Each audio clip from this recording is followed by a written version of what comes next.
Hi, I'm Sarah Minnich, and you can see me in Waco on Paramount Network. And you're listening to my interview with Elaine Goodman on gogoodman.com.au.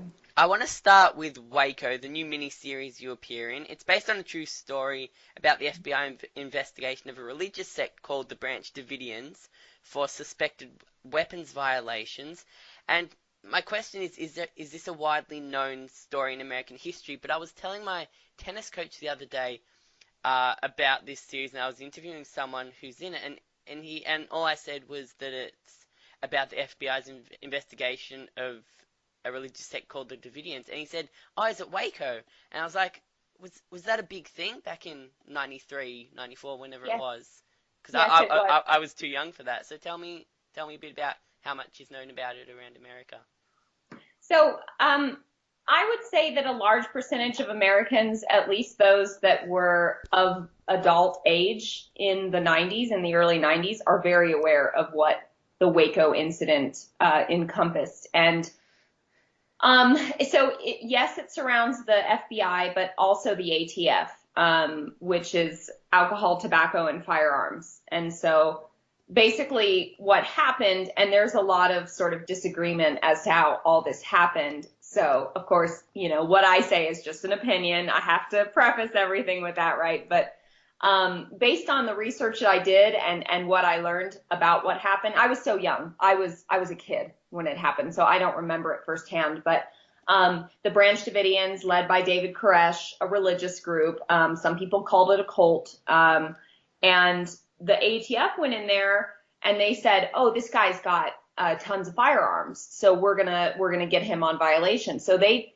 went in there, and this huge fight ensued, and the ATF sort of left with their tail tucked between their legs because the Branch Davidians really put up a big fight. And then the FBI got involved and said, "Well, we'll take care of it." And what ended up happening was this massacre, and the building was burned, and people were burned in the building. It was terrible. And so it was a very widely publicized event in the 90s, in the early 90s. So yeah, a lot of Americans are aware of it. My generation, not as much. The younger generation have no idea. But yeah, it was big. So if it's not a story that's set in stone, there's still a lot of facts a lot of things that are black and white about it, whether they're facts or not. There's stuff that's black and white about the story. How can you make a TV series if so much is still unknown?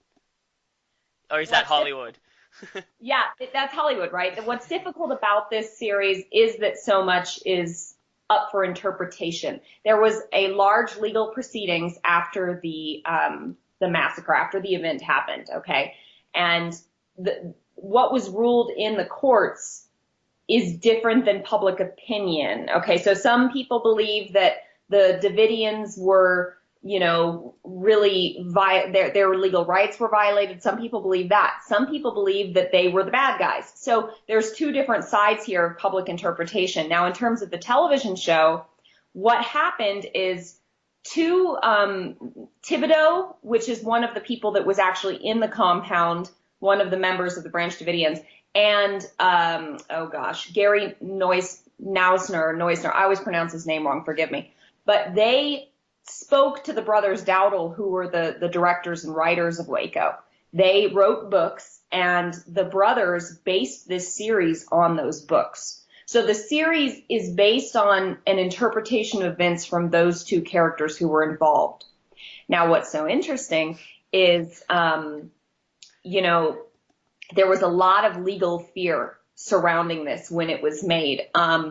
They were very like, okay, we have to change names of characters because a lot of these people are still alive. It's wonderful doing period pieces and reinterpretations of historical events, but the issue comes when there's still people alive. They may not like the way you're portraying them. And so, a lot of characters in the series had to be changed and presented in such a way to where it wasn't defaming anyone. So it was tough. It was tough.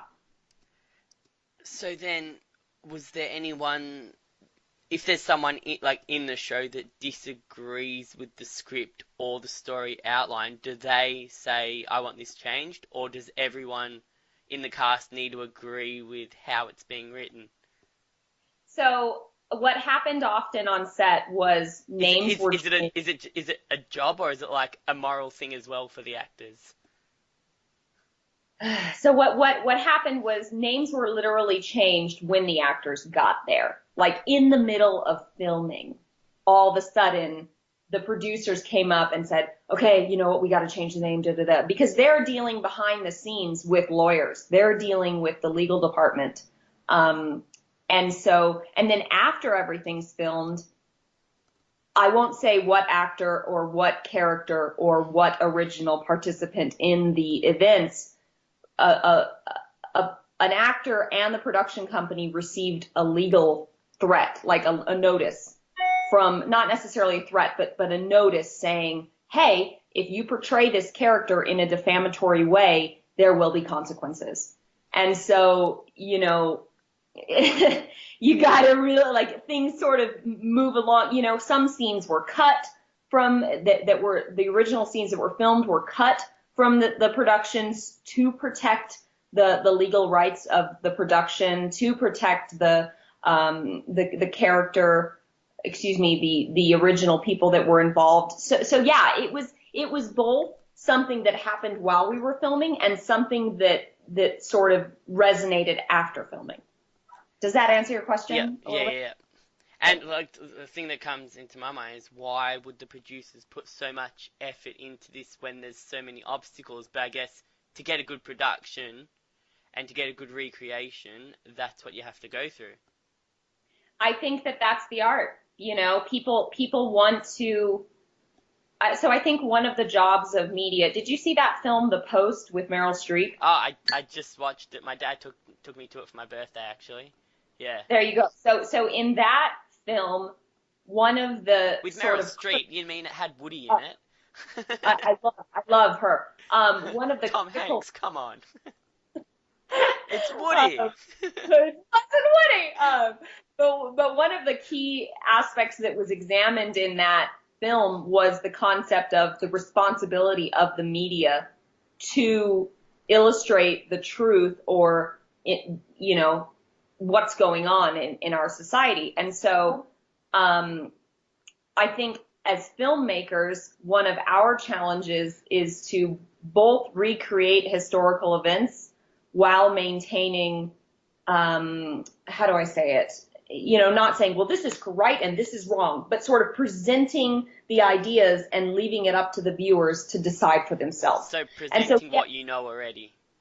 Yeah, or interpretations of what is known. And I think that's what happened with Waco. Is you know, the brothers Dowdle, the two brothers that directed and wrote it and produced it, they wanted to tell this story. Yes, there were a lot of challenges. Yes, they were working with a massive production company who had an excellent legal department, but at the same time they said, okay, here's the challenges and we're going to overcome those. And that's the art of filmmaking. That's the challenge of filmmaking. So Before I ask you about your character, Angela Duke, I'm changing the order here a bit because we're on the production side. When you're shooting a film or a series that involves a gun battle or a standoff, I imagine that can be quite fun to shoot because it's all about choreography, it's about where you're standing, it's about weaponry, it's about doing cool kind of flips, and it's about dramatically, if you're getting shot, I guess as an actor, that can be kind of fun as well because it's the drama side. But because you're portraying real people, is there a somber aspect to it as well? You have to be sensitive in how you portray these people, even though you've changed their names.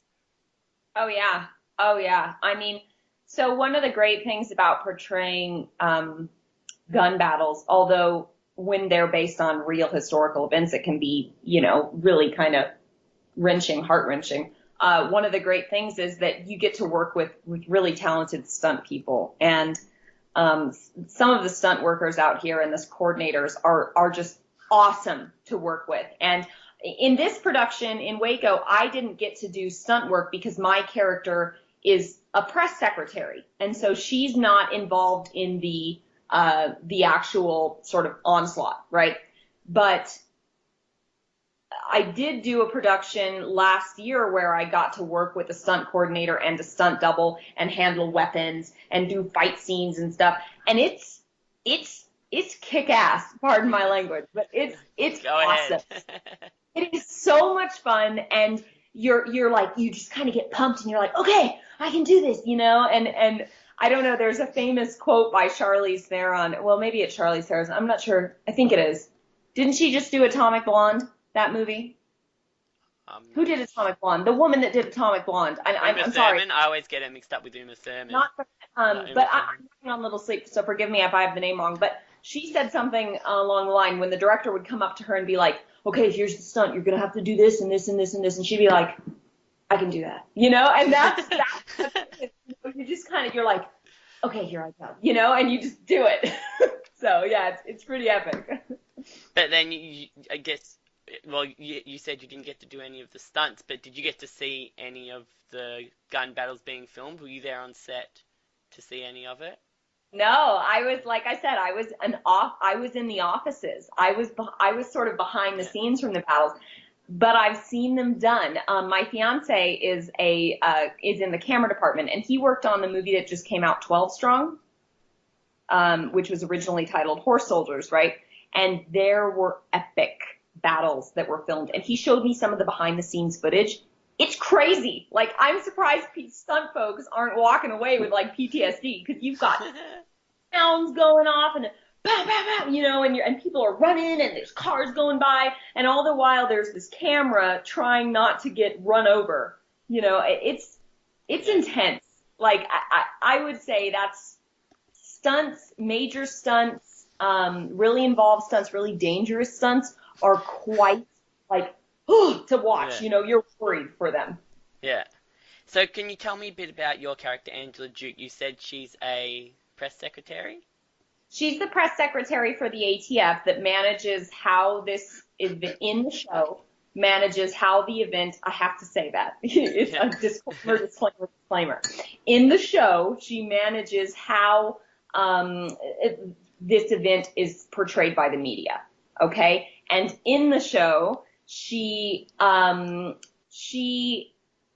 makes a little bit of a mistake with the press in the show, and because of that, the Branch Davidians are aware that the ATF is going to come, and so they are able to gear up, okay? Which, of course, gives them the advantage in the show of the advantage over the ATF. And that's what ends up happening when the ATF like walk away with their tails between their legs. So yeah, so I read a little bit about the event, and someone got told who was the head of the Davidians. What was his name again? David Koresh. Yes, so someone told his brother, and then he told David. Is that what this is referring to? So, yes, there was a guy, I believe the character's name, let's see if they renamed. In the show. Yeah, because like stuff like that is written on the internet, so on actual websites. So some of the basic story, exactly. And I know a little bit. So the guy played by John Leguizamo, okay, and let's see what they named him. I'm looking for it right now.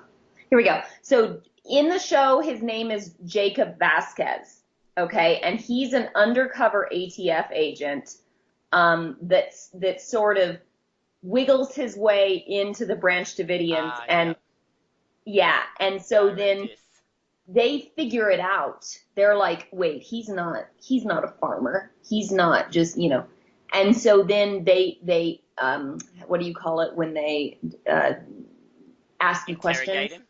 Thank you. They interrogate him, and it comes out that he's an ATF spy, sort of, so to speak.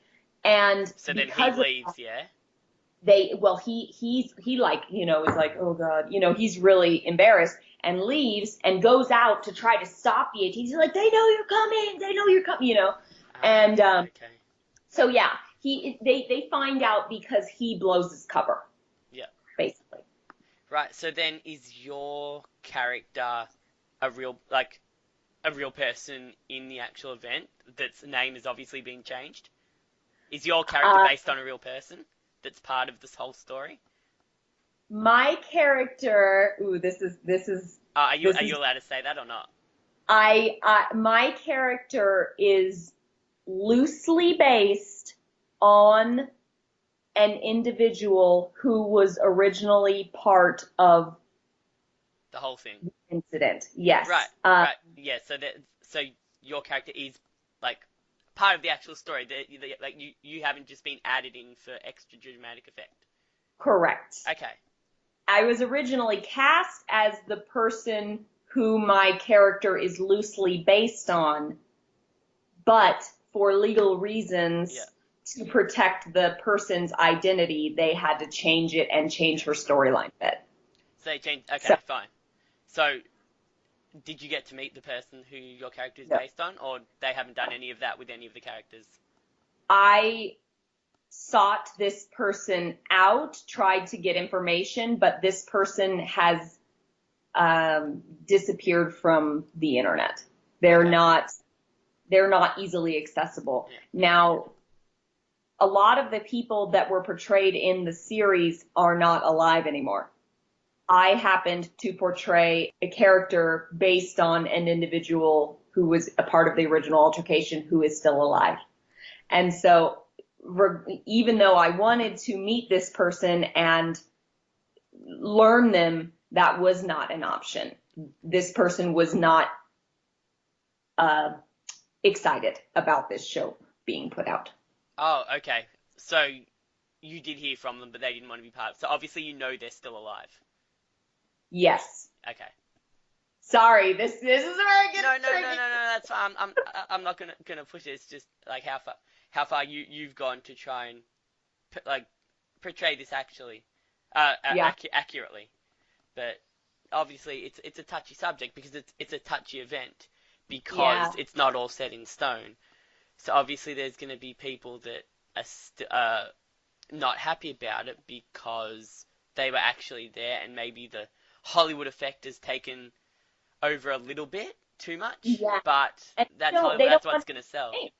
Yeah, Yeah, exactly. They don't want their person to be defamed. yeah, And this story is an interpretation of what happened. It doesn't ask the characters or the people that were actually part of it, "Hey, what's your opinion? Hey, what's your opinion? Hey, what's it's two opinions put together." and there's a lot like there'd be a lot of movies like that as well. There, like even something as well known as Straight Outta Compton, things like Yeah. that. I mean, some of the rappers wanted to be involved, some of the rappers aren't alive anymore, but there was probably people that weren't well portrayed in that didn't want to be part of it. So that's just Hollywood. Like it, ideally, ultimately it's about making the money, but you can't please everybody because it's only one opinion. Yeah. It's only one side. It's tricky. You can't portray 6 or 7 different angles in one show. Exactly. Exactly. And this was really a rude awakening for me because before I did this, I was like, "Oh, I love doing historical events. This is the best kind of thing to do." And then this happened and I was like, "Oh my God, like this is you're in shark infested waters. You say the wrong thing, you're going to get sued." Yeah, So it's like, whoa, it's this industry is not just a bunch of actors like, "Oh, I think I'll portray it this way." No, like yeah. you gotta be careful. So the producers and the director have to be all over what you guys are doing. So was there a lot of like retakes and reshoots and everything? Yeah, I mean, even lines were changed after we filmed. Like, people were brought in after filming to do ADR, which is, audio digital recording, over what was originally Oh, filmed. Because even 6 months after filming, they're like, "Okay, maybe that wasn't good. We have to change this because, so so it's, even though they've got the footage, they didn't refilm the footage. They just dubbed over it. yeah, Doesn't that like for doesn't that instance, doesn't that go ahead. look like some kind of weird kung pao movie or whatever? Not if the camera is not on my face, right? Ah, So right, like okay. my character is talking to one character across, they just like look at him and then change a line. It's easy to do. It's easier than you might think. So can you see where it's done when you watch it?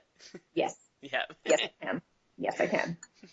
And it premiered a couple of weeks ago at the end of January. Where can people watch it? Can I find it in Australia? Oh, I would think so. Do you have iTunes? Yeah, I've got iTunes. We've got iTunes. Yep. You can download it off iTunes. I'm sure Amazon has it available. It aired here on Paramount Television or Paramount Network, and so that's like a brand new network. This is sort of its beginning, putting feelers out, and they've done a great job, and people can see it on there. I'm sure there's a lot of reruns going on right now, but for international folks, I would recommend iTunes or Amazon Prime or whatever platform that you use to purchase film and television shows. What Or rent. would it come to Netflix at some stage? Maybe once the entire series is released. Right. I So see how many seasons are there? well, just one. Just one. Yep. So But yeah. hold on, don't quote me on that because you never know. Maybe they'll want to cover the legal trials, which could be a whole other season. Okay. But for now, there's only one released, is what I'll say. And has it all been released? Have all the episodes been released yet? I think we're on episode 5, so we've got one more to go. Four or five, so we've got 1 or 2 more to go. Okay, so now we can get into a little bit about you now that we've done your most recent project. You were born and raised in California. Were you exposed to Hollywood from a young age? My father was a singer-songwriter, so he was in the music industry. Oh. So not quite Hollywood, but definitely a performer. So who was in your dad's clique? Who were his So friends? my dad's band was called Santa Fe, and they had some radio play and some popularity in the 70s. And I wasn't born until the late 80s, and so I wasn't really around for that. But he got to play with some pretty cool names, like Ben Stills, Nash and Young, Neil Young. I think he actually got to record once with Neil Young. Anyway, there were some really cool people in the 70s that he was able to work with, and I always sort of saw, he kind of gave up that dream of being a music performer, a music artist, and it had his children, right? He had my 2 siblings, Dimber and Leah, and he chose the family life and the life of a teacher as opposed to being a singer-songwriter. And I read at some stage you moved away from California, so this was when you were starting to get into the entertainment industry because you had a lot of family in New Mexico. So did your family all move to New Mexico? My parents, well, my dad and my stepmother retired in New Mexico, and this was around 2008, and I had taken a hiatus. So in 2005, I graduated high school valedictorian and got into UCLA in a comparative literature program, and it was my dream. That was what I had lived for. And we decided that it wasn't something we could afford, and I didn't understand the concept of student loans at the time, so we didn't go. And it was so devastating to me that I ran away from home. I was devastated because I had planned on UCLA my whole life. Ever since I knew what it was, I was going there. I was going to be a comparative literature major and da da da da. And so I had this sort of breakdown. And for a few years, I was just kind of, making life mistakes. And then finally in 2008, I said, all right, I've had enough. So I came out to New Mexico where Kath and Dad, my dad and my stepmom had retired, and went to college at the University of New Mexico and got a bachelor's degree and later a master's degree. And now I'm working on postgraduate work in education to keep my brain busy. All right. So will you use that PhD if you're still acting? So I don't have a PhD yet. I have a master's degree, and I like to learn. So I'm just going to keep taking classes to fill time, because when I'm not acting, I get bored, and I work maybe between 6 and 15 times a year, which is great. That's a lot of work. But at the same time, as actors, we're not working 28 days out of the month. We're working a day to a week out of the month, unless you're series regular, which I'm hoping I can get into in the next year or so. But so I have to keep my brain busy. And so I spend a lot of time with my dog and I spend a lot of time working in my father's nursery. But at the same time, I like to learn and I like to use my brain. And so, education is a field that I'm really interested in. So I'm taking classes. You gotta get an endorsement deal with someone. Right? Yeah. You gotta get sponsors, then you can do ads, and then that goes from 6 to 15 times a year to 10 to 20 times a year when you're doing ads and everything. Hey, you know what? I'll take it. I've actually never done commercial work. I would love to. I think I have the personality for it. I'm kind of big sometimes, but Kind of maybe big one sometimes. day. Maybe one day I'll get to do commercial. We'll see. So, are there parts of Hollywood or California in general that are addictive, as well as parts that can drive you away? What kind of... I don't want to say that it drove you away because you had family in New Mexico, but was there a part of Hollywood that was unattractive to you to live in? Hollywood is it's there's two things. One, the market for my type was oversaturated. It's there's a million blonde-haired, blue-eyed, pretty girls who are talented living in LA. God bless them, good for them. Some But are at the natural, some aren't. but at the same time, I wanted to build my resume. I wanted to get into the room. I wanted to read for casting directors and do work. And it's hard to do that in Los Angeles when you're competing against 22,000 other women, you know? And so I came out here, A, to go to college and be around my parents, but B, this market, I do a lot better because there's not 22,000 blonde-haired, blue-eyed girls that I'm competing with out here. There's like five.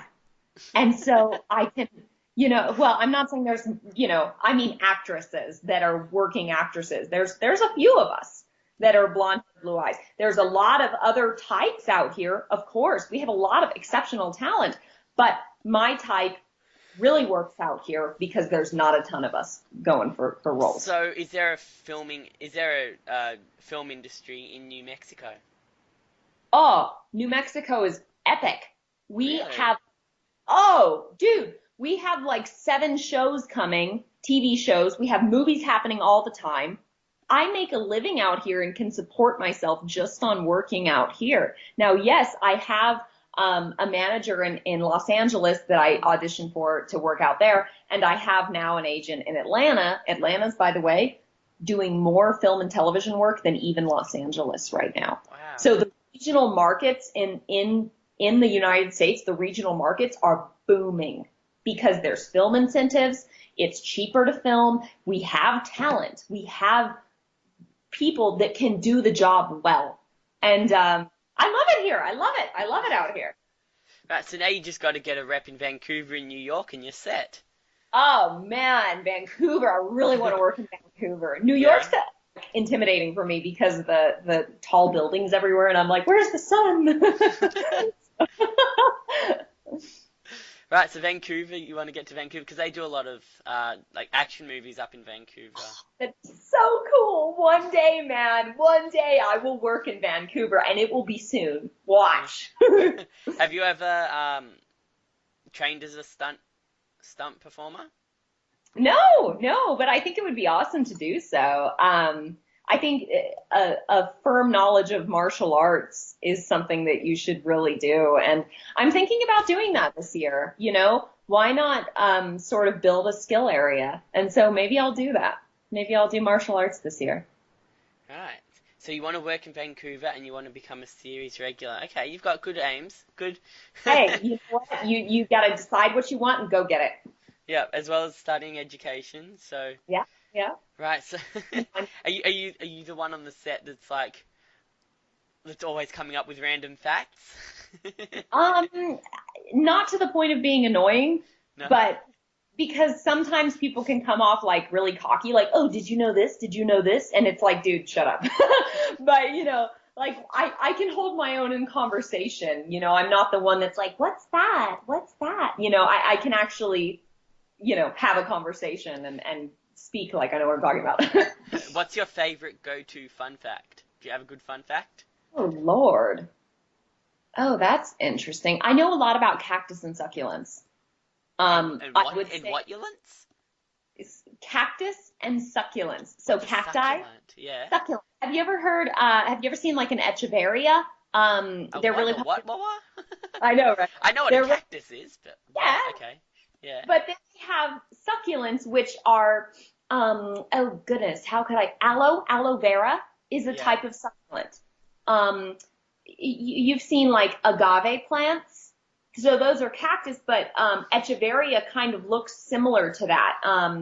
I know a lot about cactus and succulents because my father is an expert, and he actually Ah, goes to right. Australia, and there is a major what's the word for it? There's a big cactus and succulent group of people following up. Community.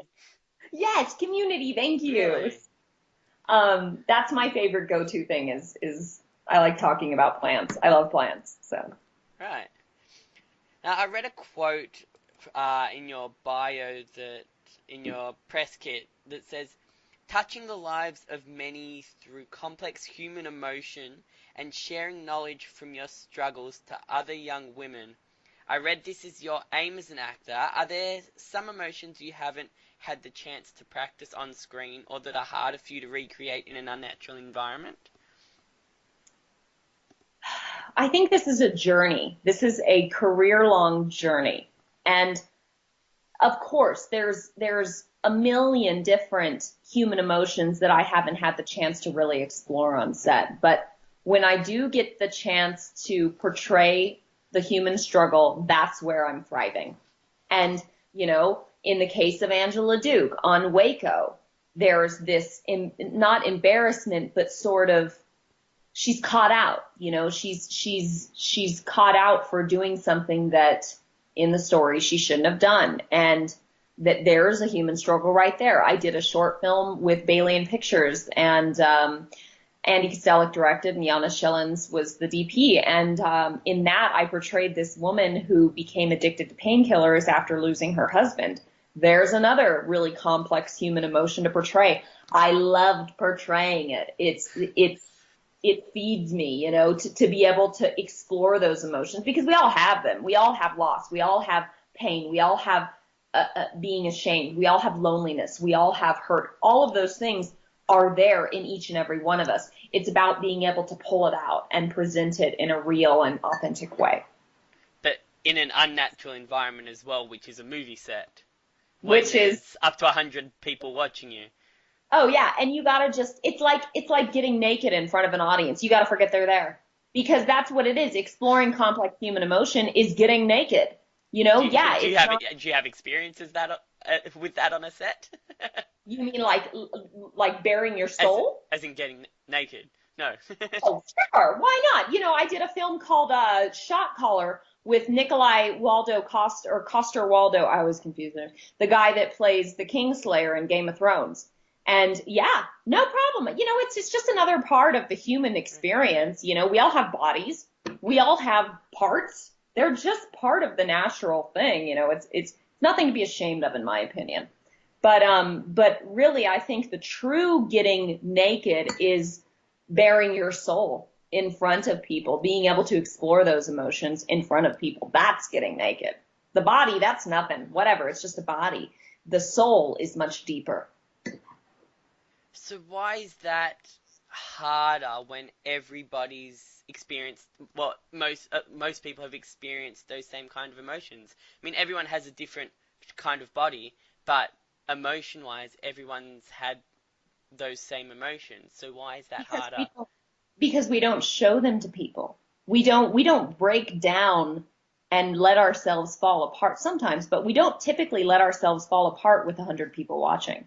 We don't typically let ourselves fall apart when someone says, okay, action, fall apart. And then all of a sudden we have to wrap that up when they say cut. Okay, I'm not falling apart anymore. That's the struggle. The struggle is being able to say, fall apart, and then stop falling apart. Okay, take a break and fall apart again. Okay, and stop. That's hard. Yeah. That takes, you have to that's traumatizing. You come home at the end of the day when you've had a hard role like that, a role that really it requires you to live in those harsh moments, and you're exhausted. You would just want to listen to music and have a cup of hot tea or something and just kind of, just decompress, because it takes a lot of emotional energy. Is that something they can teach you in when you study film? People have different opinions on that. Some people believe that true acting talent is just something that you are born with or that you end up being able to do. Some people believe that you can be taught that. There's certain people who are actors that have an energy and aura about them, an ability to connect with other people. Some people would call it a resonance about them. I don't think that can be taught. You either got it or you don't. And I'm not saying that I got it or that I don't, but it is something that, like, for instance, the guy, oh Lord, see, I have such a hard time with names. That's fine, that's all right. The guy, Pirates of the Caribbean. Johnny Depp. Thank you. Yeah. Johnny Depp has a something, an undefinable something that cannot be taught. He embodies that something. It's not his, quirky look. It's not that he knows how to audition or to get in front of a camera. It's that he has an energy about him that is, people want to watch it. That desirability to watch. So yeah, if you got that, you're good. If you don't have that, you got to really train to be able to be watchable. I think Jared Leto has that as well, and I've heard stories about him being in character even when he's not shooting, just so he can stay in character so he's prepared for the day's shoot. Yeah.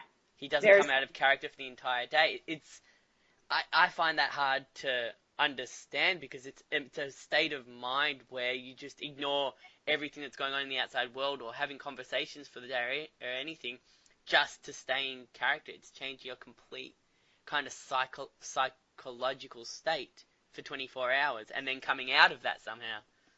Well, in my opinion, that's a lot easier than going into character, coming out of character, going into character, coming out of character between action and cut. And then pause, action, and cut, pause, action, and cut. In my opinion, it's a lot easier just to stay in it because, that's a lot of energy that you're putting out, trying to get in and out and in and out and in and out and in and out, So what's your method? I'm guessing you've done different productions where you've had to portray all different kinds of emotions. Do you have a method of getting into character? So people say I am method. So it's funny. I had a crew member tell me recently, he was like, whoa, you were a totally different person when we filmed Icebox, and now you're this other person. You're method, dude. And I was like, okay. So personally, would I consider myself a method actor? Not necessarily. But sure, when I'm in a certain character, I tend to embody that character when I'm on set so that I don't have to exercise my brain in and out of it. Like I played a Border Patrol officer on Icebox. I stuck in that character the entire time I was on set because that's a lot easier than going to like friendly, outgoing California girl to, Border Patrol officer, serious, harsh, I'm going to get the job done. And back to California girl, and back to, it's like, oh my God. So it's easier just to stay in one. Waco is a network show, and you've appeared on almost every major network, but you've also done quite a few feature films as well as Netflix films and shows. Is there a notable difference between filming a Netflix production and filming a network production? Do the networks act differently now because Netflix is such a strong competitor? Not in terms of the production process, not that I see. I mean, if you're working on a big show, a well-funded show, either a Netflix show or a network show, it's going to be a pretty similar situation on set. You're going to go in, there's going to be tons of crew, there's going to be tons of support, there's going to be usually good food for lunch, there's going to be enough money, enough budget to do multiple takes. It's not a huge difference. So yeah. When looking at your IMDb, you seem to have a lot of productions coming up. There's 3 movies and 2 TV movies. Is 2018 looking busy for you? Yeah, it is. I'm really excited about 2018. My goal in 2018 is to book a guest series regular. So a guest series regular means that, you know what that means. So that's my goal. And there's a lot of work coming. I have a lot of work releasing. My publicist is happy 'cause she's going to have a lot of stuff to publicize. So yeah, it's going to be epic. Away from acting, you have an interest in addiction recovery, healthy body image, human rights, animal rights, saving the environment, and conservation, as well as outdoor activities such as hiking, camping, working with plants, travel, yoga, riding, and spending time with animals. How do you fit all this in? I do what I can. I do what I can. And I do what my heart desires in that moment. If I want to spend time with my dog one day and I don't have time to, do my studies or do humanitarian work, then I don't. And then on days when I have time to do those things, or I feel particularly akin to those things in that moment, then I do those things. I do what I can when I can do it, and that's all I can do. And finally, where can people find you and again watch Waco? Are you a social media kind of person? I have I have a Twitter account, I have an Instagram account, and I have a Facebook fan page. I think on Facebook you can find me under actress Sarah Minnich. I think on Instagram you can find me at sarah.minnick. I think on Twitter you can find me at Sarah A. Minnich. I don't know. Like the whole social media thing is kind of like woo-woo for me. I do my best, but I'm not an expert by any means. And best place to find Waco is iTunes or Amazon Prime. iTunes, Amazon Prime, Paramount Network. Check out Paramount Network. They've got some really cool programming coming up this year. Sarah, it's been an absolute pleasure. Thank you for taking so much time with me today. Good luck with the rest of the release of Waco. I'll look it up, and good luck for 2018. I look forward to seeing where you go. Thank you, my friend. Have a wonderful day, and I appreciate your time.